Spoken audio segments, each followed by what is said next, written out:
34వ అధ్యాయంలో ఈ మాటలు చెప్పబడతా ఉన్నాయి. జనులలో పశుప్రాయులారా దీన్ని ఆలోచించడి, బుద్ధిహీనులారా మీరెప్పుడు బుద్ధిమంతులవుదురు. చెవులను కలుగజేసిన వాడు వినకుండునా, కంటిని నిర్మించిన వాడు కానకుండునా, అన్యజనులను శిక్షించేవాడు మనుషులకు తెలివి నేర్పవాడు దండింపక మానునా. నరుల ఆలోచనలు వ్యర్థంలోని యెహోవాకు తెలిసి ఉన్నవి. యెహోవా చూడండి, ఆయన ధర్మశాస్త్రాన్ని నీకు బోధిస్తున్నప్పుడు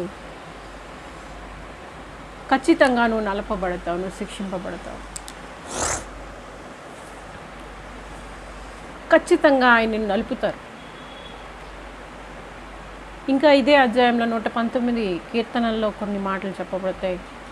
నీ కట్టడలు గైకొన్నట్లు శ్రమ నొంది ఉండుట నాకు మేలు అయినవు.